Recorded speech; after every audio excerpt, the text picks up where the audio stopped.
देखो अभी हम लोग इससे पहले बायो-सावर्ट लॉ पढ़ रहे थे। तो बायो-सावर्ट लॉ में हम लोग क्या कर रहे थे, बी की वैल्यू कैलकुलेट कर रहे थे, है ना। Magnetic field induction, magnetic field intensity की वैल्यू हम लोग फाइंड कर रहे थे बाय यूजिंग बायो-सावर्ट लॉ। तो एम्पियर सर्किटल लॉ का भी वही काम है। किसी भी करंट कैरिंग वायर के वजह से या करंट कैरिंग कॉइल के वजह से, सर्किट के वजह से हम लोग किसी पॉइंट पर मैग्नेटिक फील्ड की वैल्यू फाइंड करेंगे। इसका भी वही काम है। एम्पियर सर्किटल लॉ से हम लोग बी का मान निकालते हैं, जिस तरह से बायो-सावर्ट लॉ से निकाल रहे थे, ठीक है।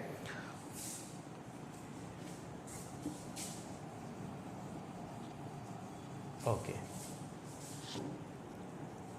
देखो हम लोग यहाँ पे कुछ वायर्स ले रहे हैं, कुछ कंडक्टर्स ले रहे हैं, और ये मान लो वायर जो है perpendicular to the white board है। और देखो ये एक वायर है जिसमें करंट पास हो रहा है, सपोज करो I1। एक और वायर है, करंट इसमें पास हो रहा है I2। This is I3, I4, I5। इस टाइप से बहुत सारे कंडक्टर्स हैं जो वाइट बोर्ड के, इस बोर्ड के परपेंडिकुलर है, और डायरेक्शन सबका डिफरेंट है। देखो कुछ करंट्स का डायरेक्शन है आउटवर्ड, कुछ करंट का डायरेक्शन है इनवर्ड। समझ में आ रही बात ना। देखो I1, I2, I4 इसका डायरेक्शन किस तरफ है, आउटवर्ड है। और I3, I5 इसका डायरेक्शन इनवर्ड है, ठीक है ना। और ये कैसा है, ये मान लो इनफाइनाइट वायर्स हैं, ठीक है ना। ये सारे के सारे इनफाइनाइट वायर्स हैं जो हम लोगों ने लिए हुए हैं।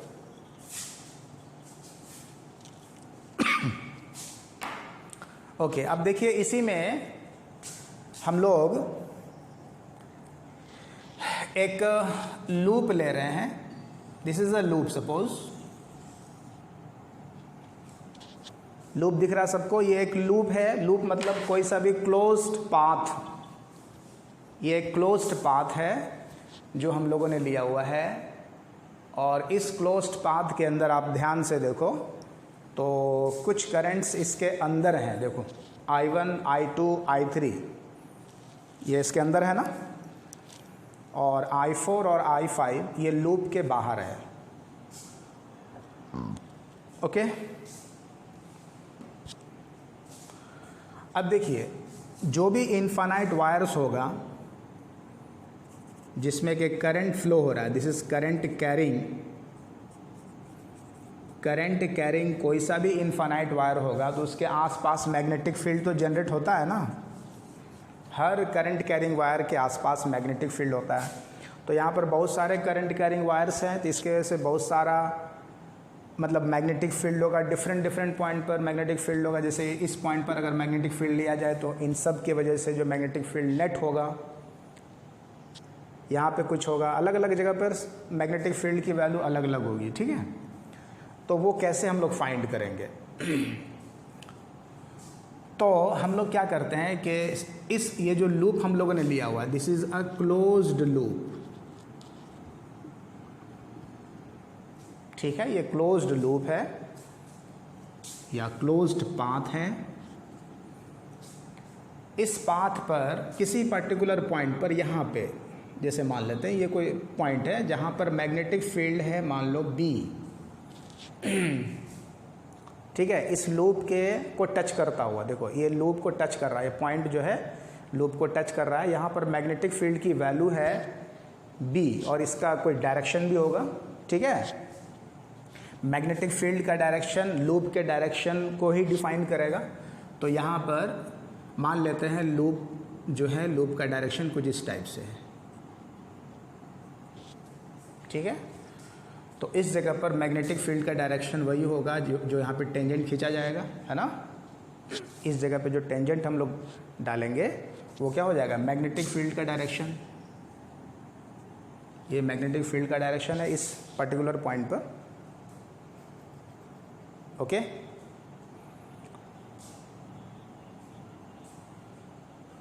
हाँ ठीक है। अच्छा आगे देखो,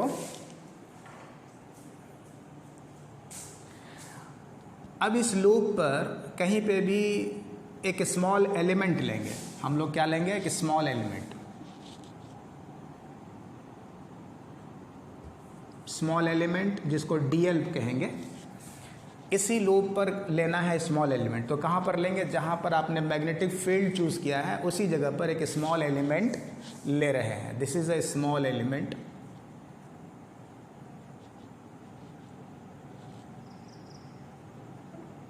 डीएल, ठीक है, इस जगह पर स्मॉल एलिमेंट हम लोगों ने लिया डीएल। तो जो भी स्मॉल एलिमेंट होता है तो वो भी एक वेक्टर ही होता है, क्योंकि स्मॉल है। किसी भी पाथ का एक छोटा सा पार्ट, चाहे वो पाथ कैसा भी कर्व हो या कुछ भी हो, लेकिन उसका छोटा सा पार्ट कैसा होगा? वेक्टर क्वांटिटी होगा ना, डीएल। तो स्मॉल एलिमेंट है इस पाथ का डीएल। कहाँ पर? जहाँ पर आपने मैग्नेटिक फील्ड लिया था। तो मैग्नेटिक फील्ड और स्मॉल एलिमेंट दोनों एक ही जगह पर है, देखो। तो इन दोनों का डॉट प्रोडक्ट किसका? मैग्नेटिक फील्ड का और स्मॉल एलिमेंट का। देखो ये दो क्वांटिटी आपको दिखाई दे रही है, मैग्नेटिक फील्ड इंटेंसिटी और ये small element. This is the part of the closed path. जो हम लोगों ने क्लोज्ड पाथ चूज किया हुआ है उसका एक पार्ट है डीएल, ठीक है, और ये मैग्नेटिक फील्ड है। तो इन दोनों का डॉट प्रोडक्ट ये क्या कहलाता है? Dot product. ये तो हम लोगों को पता ही है कि ये डॉट प्रोडक्ट है, बी डॉट डी एल, ठीक है। तो ये बी डॉट डी एल जो हम लोगों ने लिया है, इस पूरे पाथ के लिए लेना है, पूरे पाथ के लिए, समझ रहे हो ना? हर पॉइंट पे बी डॉट डी एल। तो हर पॉइंट पे बी डॉट डी एल लेकर उसको अगर जोड़ दें तो इसको क्या बोलेंगे? देखो इसको बोलेंगे integration, total integration of magnetic field किसके साथ? स्मॉल एलिमेंट के साथ। तो इसी का नाम हो गया, इसको हम लोग बोलेंगे line integral of magnetic field. क्या बोलेंगे इसको? दिस इज कॉल्ड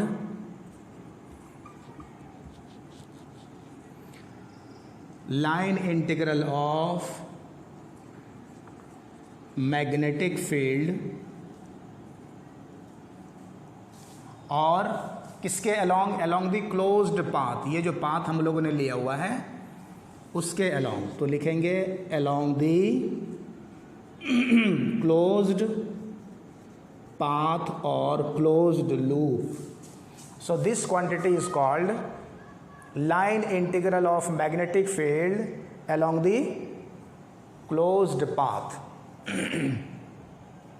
ये लॉ हम बताना चाह रहे हैं, देखो क्या है कि किसी भी पर्टिकुलर पॉइंट पर सबसे मैग्नेटिक फील्ड हम लोगों ने लिया, फिर वहाँ पर स्मॉल एलिमेंट लिया, उसका डॉट प्रोडक्ट हम लोगों ने लिया, फिर वो डॉट प्रोडक्ट किसके लिए? पूरे पाथ के लिए लिया, ठीक है ना। देखो ये जो है लाइन एक तरह का समझ लो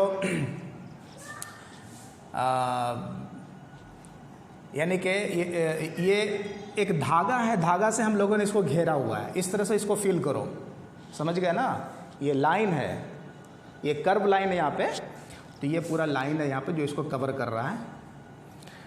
तो इसके अलोंग अगर मैग्नेटिक फील्ड का लाइन इंटीग्रेशन करेंगे तो वो किसके बराबर होगा? तो ये लॉ कहता है this whole quantity is equal to mu naught into total current inside the loop. समझ रहे हो? Mu naught into how much? The total current passing through the loop. Loop के अंदर से जो टोटल करंट पास हो रहा है वो चीज़ लेना है। दिस आई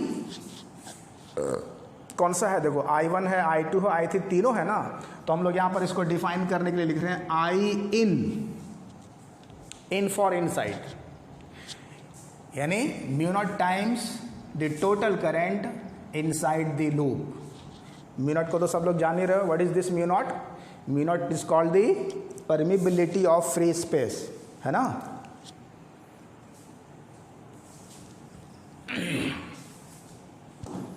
मेरी बात क्लियर है। This mu naught is called permeability of free space, which is equal to how much? What is the value of mu naught? Minus, very good, -7, and unit is Tesla meter per ampere. Tesla metre per ampere. देखो यानी अब देखो ये यही हो गया statement of Ampere circuital law. तुम ध्यान से देखो, line integration of magnetic field along a closed path is equal to mu naught times the total current inside the closed loop। Clear है? ये इसका मैथमेटिकल फॉर्म है, आप उसका स्टेटमेंट लिख लो।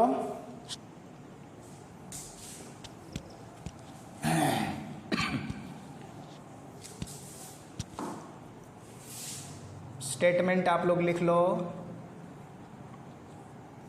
इसी चीज को लिखो। द लाइन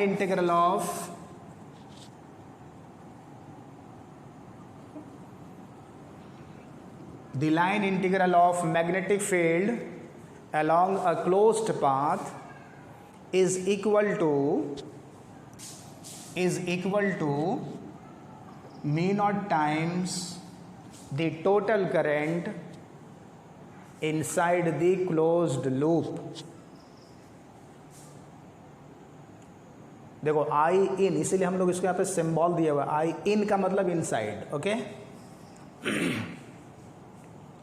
तो इसका मतलब ये हुआ कि एम्पियर सर्किटल लॉ में अगर हम लोगों ने लूप लिया हुआ है तो यहाँ जो करंट होगा वो लूप के अंदर वाला करंट होगा, न कि बाहर वाला। दैट मीन्स के I4 और I5 को नहीं कंसिडर किया जाएगा। Only the currents which are inside the closed loop are considered. ठीक है ना। स्टेटमेंट फिर से लिखो, देखो the line integral of magnetic field along a closed loop or closed path is equal to mu naught times the current mu naught times the current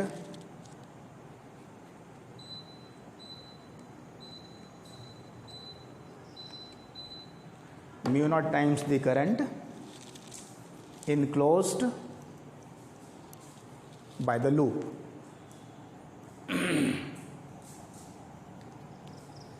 okay अब इसी का देखो प्रूफ पूछा जाता है बोर्ड में, कई बार ये सवाल पूछा गया है, state and proof ampere circuital law. तो इसको हम लोग पहले प्रूफ कर लें। अच्छा, इसको प्रूफ करने से पहले कुछ बातों को ध्यान से पहले समझ लें हम लोग। देखो ये जो लॉ है, ये लॉ हर जगह वैलिड होगा, लेकिन हम लोग इसको कहाँ कहाँ यूज़ करेंगे? इसको हम लोग यूज़ करेंगे सिंपल वे में। सिंपल वे में का मतलब ये हुआ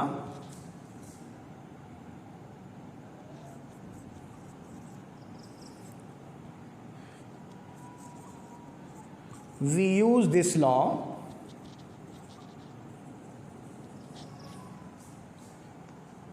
सिंप्लिसिटी के लिए। हम लोग कहाँ कहाँ इसको यूज़ करेंगे अब इस पूरे चैप्टर में, सिलेबस में? तो एक तो वहाँ यूज़ करेंगे जहाँ पर मैग्नेटिक फील्ड कांस्टेंट होगा।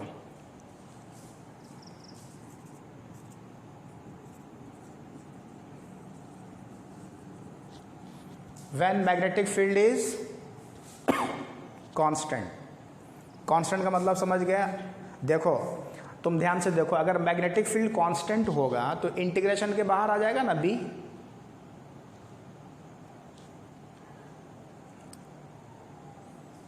हाँ, जब अच्छा देखो अगर b बाहर आ जाए तो मेरा इंटीग्रेशन करना बहुत ही आसान हो जाएगा। सिर्फ dl का इंटीग्रेशन करना पड़ेगा, है कि नहीं है? क्योंकि b तो कांस्टेंट हो गया।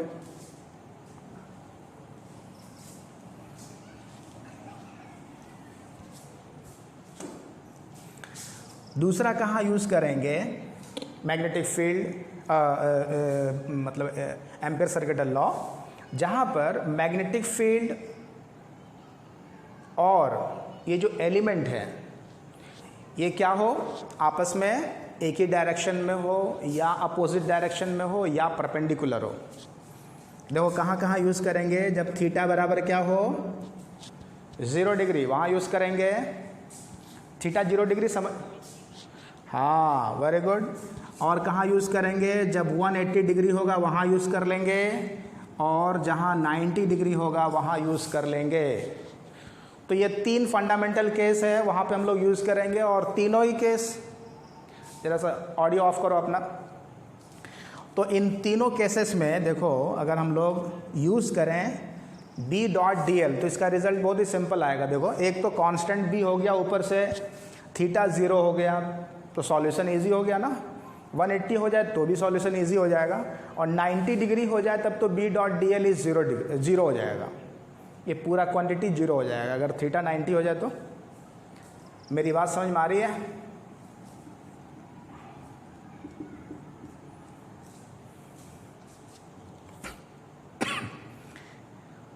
तो इन केसेस में हम लोग एम्पियर सर्किटल लॉ को यूज़ करने वाले हैं, जब B कांस्टेंट रहे, जब थीटा का मान इन तीनों में से कोई रहे, और तीसरा केस जब मैग्नेटिक फील्ड जहाँ पे 0 हो, है ना।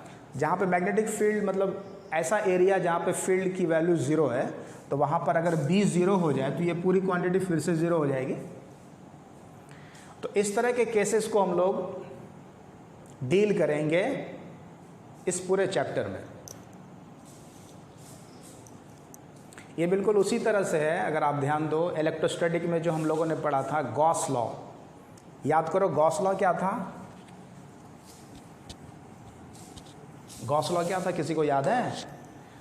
गॉस लॉ में इलेक्ट्रिक फील्ड इंटेंसिटी और एरिया वेक्टर, इन दोनों का जो डॉट प्रोडक्ट था, है ना, वो क्या देता था? फ्लक्स की value, magnetic flux, total magnetic flux उसका कैलकुलेशन क्या हो रहा था? E dot DA। और यही फ्लक्स क्या था, अगर आपको याद हो तो ये लिखाए थे, देखो तो Q in, याद है?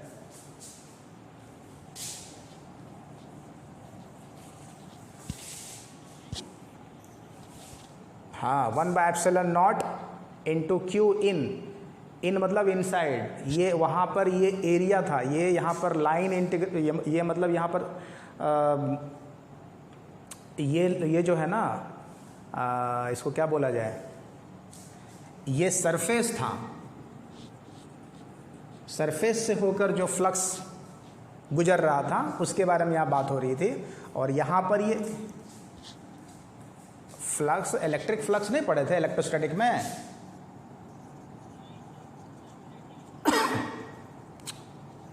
अरे आज नहीं, बहुत दिन हो गया।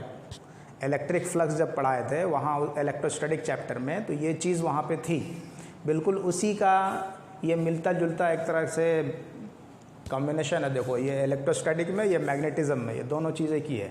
यहाँ इलेक्ट्रिक फील्ड है, यहाँ एरिया वेक्टर है, यहाँ मैग्नेटिक फील्ड है, और ये element DL element, length element है। यहाँ पर क्या था? 1/ε0, यहाँ पर μ0, वहाँ पे था total charge inside the surface, और यहाँ पर है total charge inside the loop. Okay, चलिए आगे बढ़ते हैं हम लोग। अब हम लोग इसको प्रूफ करने वाले हैं।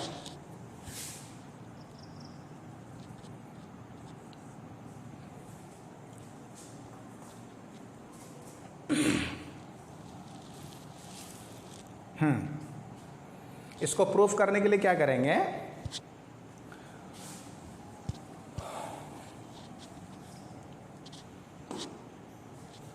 सिंपल सा एक स्टेट वायर लेंगे, स्टेट करंट कैरिंग वायर, और infinite, this is an infinite state current carrying wire, जिसमें के करंट पास हो रहा है I।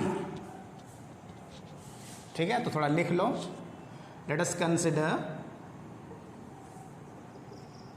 an infinite wire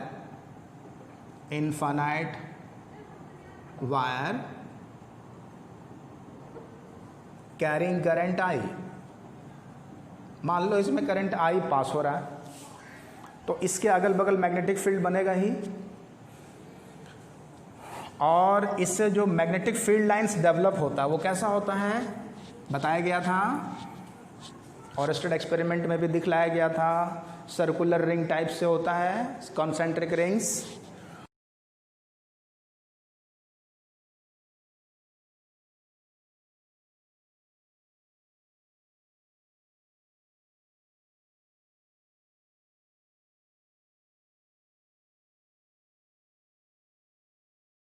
okay देखो,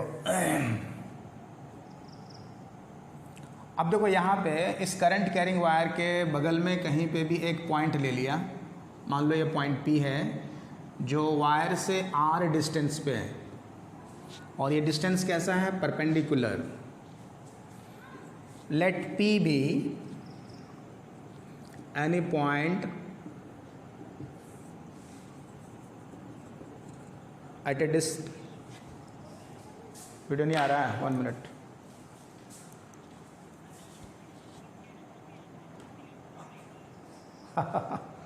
अच्छा कोई बात नहीं, देखो तो आया आया देखो, अरे इतना प्रॉब्लम ये करता है ना एयरटेल वाला। अब 50% ख़त्म हुआ तो नहीं हो पाएगा बाबू, अभी घर पे नहीं हो पाएगा।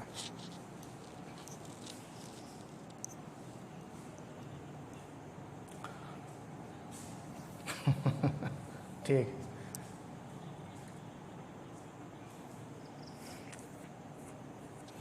अच्छा बाद में बात करेंगे इसके बारे में। चलो आगे देखो, देखो let P be any point at a distance R from the wire.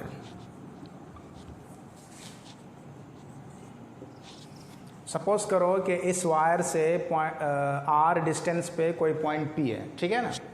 तो यहाँ पे मैग्नेटिक फील्ड क्या होगी, बताओ तो। Magnetic field intensity, magnetic field intensity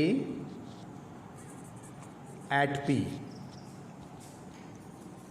bye-Savart law use करके जो फॉर्मूला निकाले हुए थे किसी भी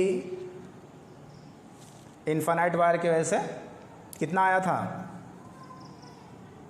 R डिस्टेंस पे मैग्नेटिक फील्ड μ0/4π 2I/R। हाँ ठीक है, तो यहाँ इस केस में 2I/R हो जाएगा, बोल तो। Sine theta 1 plus sine theta 2, यही ना, I/R into sine theta 1 plus sine theta 2 था ना। तो थीटा 1 थीटा 2 दोनों तो 90 डिग्री है रे, नहीं समझे।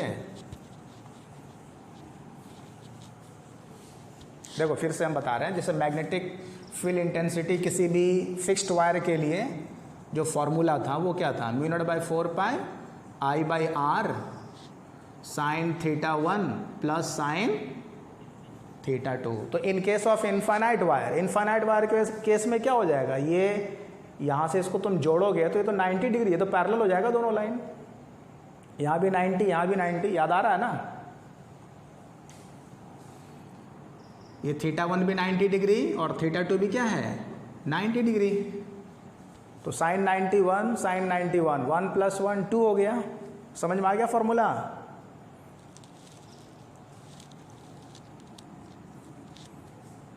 तो सपोज कर लो ये इक्वेशन 1 है, मैग्नेटिक फील्ड इस पॉइंट पे जो आ रहा है वो μ0/4π 2I/R,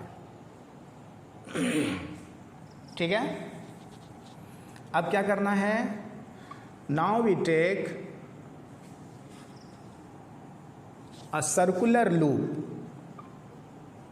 देखो यहाँ पे हम लोग अब लूप लेंगे कैसा, सर्कुलर लूप ले रहे हैं इसलिए ताकि ये कैलकुलेशन हमारा इजी हो जाए, और यहाँ पे सर्कुलर लूप ही क्रिएट होगा। देखो circular loop of radius R, जिसकी रेडियस आर होगी और इसका सेंटर यही होगा, सेंटर सपोज करो ओ,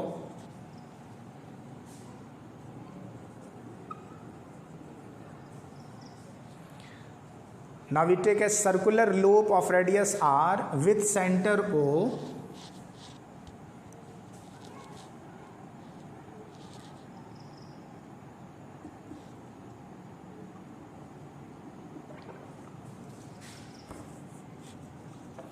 टचिंग द पॉइंट P। ऐसा लूप हम लोगों को लेना है जिसका सेंटर O पर हो, रेडियस R हो, और वो लूप किसको टच करेगा? पॉइंट P को टच करेगा। देखो तो कुछ ऐसा हो जाएगा लूप,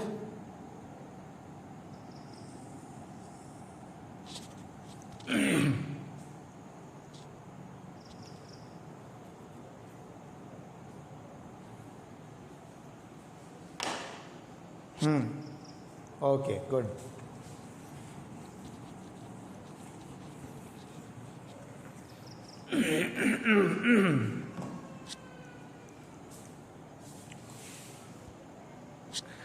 अच्छा, अगर हम ये हो गया हमारा closed loop, this is a closed loop, और ये लूप कैसा है? सर्कुलर है।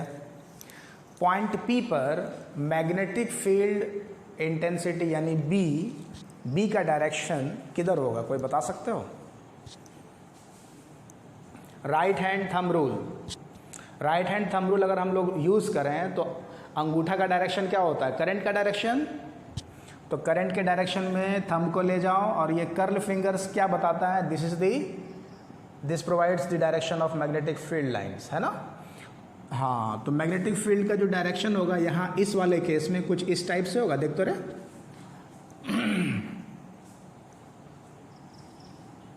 वेरी गुड, ठीक है।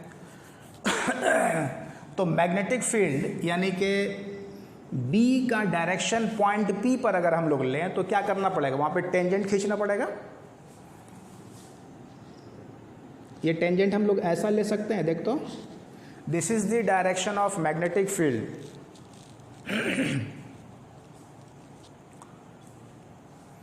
और ये मैग्नेटिक फील्ड R पर परपेंडिकुलर है, एज वेल एज करंट पे भी परपेंडिकुलर है, ठीक है ना?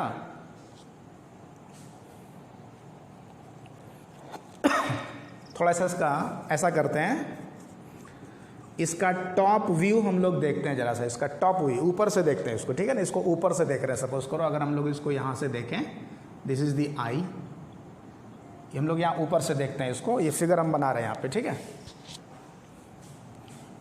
इस चीज को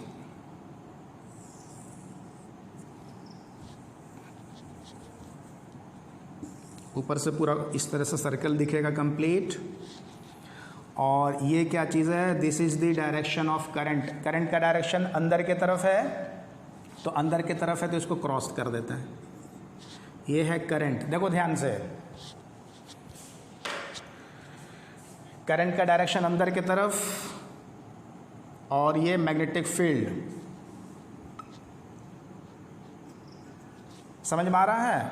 ऊपर से देख रहे हैं इसको, ये वायर हो गया, यही फिगर है, सेम फिगर, दोनों फिगर सेम है। और पॉइंट P कहाँ पर है? यहाँ पे सपोज करो पॉइंट P है, इस जगह पे पॉइंट P है, मैग्नेटिक फील्ड का डायरेक्शन कुछ इस तरह से हो जा रहा है, this is the direction of magnetic field, और ये है तुम्हारा R, this is R। Figure सबको दिखाई दे रहा है? क्लियर है बिल्कुल? ये डिस्टेंस R हो गया, और ये क्या है? This is the direction of current, ये है करंट, ये मार्कर आपको करंट का डायरेक्शन बता रहा है जो कि इनसाइड है, और इसके वजह से ये मैग्नेटिक फील्ड क्रिएट हुआ जो कि क्लोज्ड लूप भी है यहाँ पे, यही वाला क्लोज्ड लूप। तो ये फिगर सेम फिगर है, इसको ऊपर से देखा जा रहा है।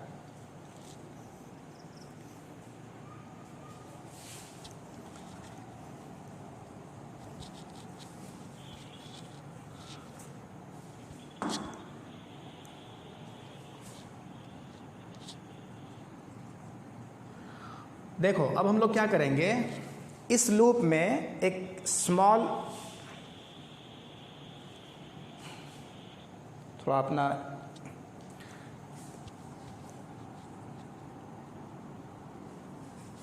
अब हम लोग क्या करेंगे, यहाँ पे एक स्मॉल एलिमेंट लेंगे। इसी लूप में क्या लेना है, स्मॉल एलिमेंट dl। कहाँ पे लेंगे, एट p। ठीक है, स्मॉल एलिमेंट ले रहे हैं कहाँ पे, पॉइंट p पे लेंगे। ठीक है, छोटा सा एलिमेंट dl।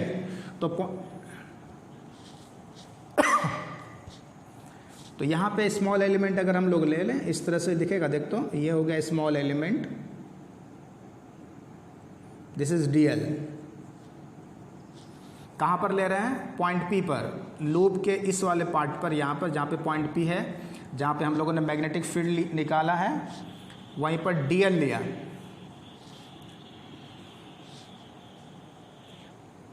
पियूष अपना माइक, ये हाँ माइक जरा अपना माइक बंद करो, बहुत ज़्यादा आवाज़ हो रही है। तो देखो dl का जो डायरेक्शन होगा वो किधर होगा, जिधर मैग्नेटिक फील्ड है उसी तरफ हो जाएगा।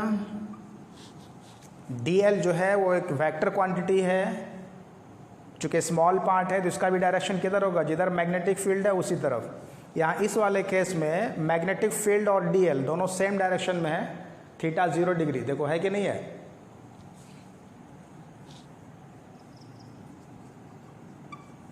हेंस अब हम लोग पॉइंट P पर इस पर्टिकुलर पॉइंट पर क्या निकाल रहे हैं, B dot dl। Point P पर B डॉट dl लेना है। यहाँ पे मैग्नेटिक फील्ड इंटेंसिटी B है, लेंथ हम लोगों ने dl लिया हुआ है, तो B डॉट dl क्या हो गया, ये line integral of magnetic field हो गया एट P। क्लियर है। और पूरे लूप के लिए अगर हम बात करें तो क्या करना चाहिए, B डॉट dl हर पॉइंट पे लोगे ना, तो पूरे लूप के लिए क्या करेंगे, इंटीग्रेट करेंगे। This is called line integral of magnetic field along the closed circle. यहाँ पे लूप क्या है, सर्किल है, सर्कुलर है।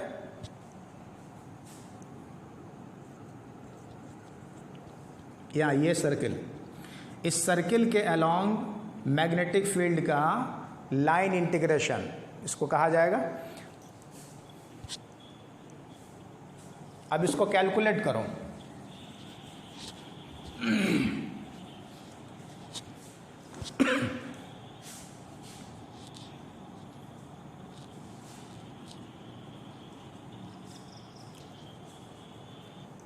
देखो सर्किल के हर पॉइंट पे जहाँ पे भी तुम मैग्नेटिक फील्ड लोगे और जहाँ पे भी एलिमेंट लोगे, तो हर पॉइंट पे आप ध्यान दो। अगर तुम यहाँ पे भी लेते तो यहाँ पे भी B और dl दोनों सेम डायरेक्शन में होगा, मैग्नेटिक फील्ड और dl का डायरेक्शन सेम होगा। सर्किल के किसी भी पार्ट में जहाँ पे भी आप लोगे तो मैग्नेटिक फील्ड और dl वेक्टर दोनों सेम ही डायरेक्शन में होगा। दैट मीन्स के हर पॉइंट पे थीटा 0 डिग्री है, इसलिए हम लोग इसको ऐसा लिख रहे हैं। देखो लिखेंगे B dl cos 0 degree, dot product क्या होता है, B डॉट dl क्या लिखेंगे, B dl cos theta, theta is 0 degree for this circle. इस सर्किल के हर पॉइंट के लिए थीटा 0 ही होगा। दूसरी बात, सर्किल के हर पॉइंट पर मैग्नेटिक फील्ड का जो मैग्नीट्यूड है वो भी सेम रहेगा। देखो यहाँ पे मैग्नेटिक फील्ड की वैल्यू क्या होगी, बिल्कुल वही होगी जो यहाँ पर है, बिकॉज आर ये जो डिस्टेंस है वो तो सेम ही है, करंट वही रहा, आर वही रहा, तो मैग्नेटिक फील्ड का जो मैग्नीट्यूड है वो हर पॉइंट पे सेम रहेगा कि नहीं, सोचो।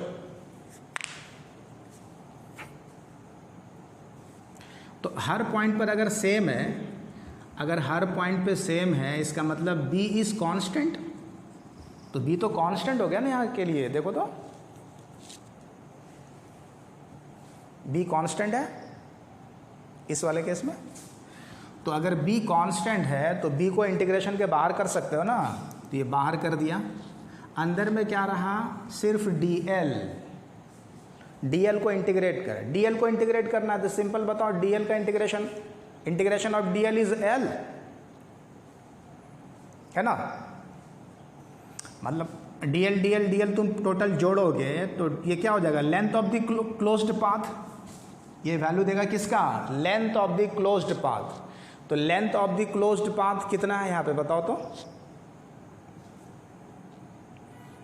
This is nothing but circumference, हाँ circumference of the circle 2πr। तो यहाँ पर वैल्यू रखो। देखो b की वैल्यू क्या थी, इक्वेशन 1 में लिखा हुआ है जो हम लोगों ने निकाला था, μ0/4π 2I/r। और यहाँ पे क्या लिखेंगे, देखो समझ में आया सबको।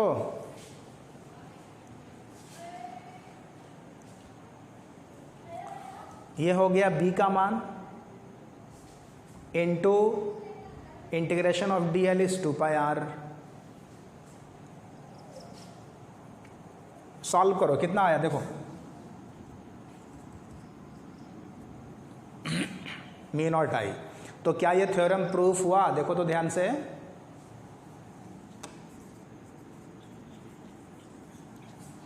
हाँ प्रूफ हो गया। देखो इंटीग्रेशन क्या था स्टेटमेंट हमारा, line integration of magnetic field along a closed path is equal to μ0 times the current passing through the closed path. Clear है ना। तो यहां पर तो वही चीज प्रूफ हो गया। देखो ये जो क्लोज्ड पाथ, देखो ये यही चीज है ना। देखो एम्पियर सर्किटल लॉ में क्या था, B dot dl for a closed path. Closed path के लिए जो B डॉट dl का मान है, इसी को ना बोलते हैं line integration of magnetic field. ये किसके बराबर है, μ0 into current inside the loop. ये करंट कौन सा है, this is the current inside the path या लूप एक ही बात है, इनसाइड द क्लोज्ड पाथ। ये जो करंट है वो कहाँ का है, लूप के अंदर जो करंट है। यहाँ पे लूप के अंदर कितना करंट है, आई है ना, देखो तो यही ना आई करंट है ना सिर्फ। तो ये चीज तो प्रूफ हुआ यहाँ पे देखो।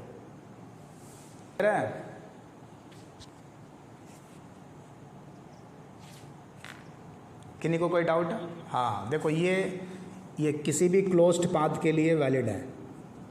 तो हमारा यहाँ पे क्लोज्ड पाथ जिसमें हम लोगों ने प्रूफ किया वो क्या था, सर्कल था ना। इनफाइनाइट वायर के लिए सर्कल लिए हम लोग और उसके लिए प्रूफ किए, तो ये प्रूफ हो गया। तो यही है तुम्हारा एम्पियर्स सर्किटल लॉ। ठीक है। अब नेक्स्ट क्लास में हम लोग देखेंगे इसी का एप्लीकेशन, मतलब इसको यूज़ करेंगे हम लोग अब मैग्नेटिक फील्ड इंटेंसिटी निकालने के लिए। ठीक है ना। इसी लॉ को हम लोग यूज़ करेंगे डिफरेंट केसेस में, सोलेनॉइड के केस में, टोरॉइड के केस में, किस तरह से मैग्नेटिक फील्ड इंटेंसिटी निकाली जाती है by using ampere circuital law. ठीक है। ओके, आज इतने रहने देते हैं।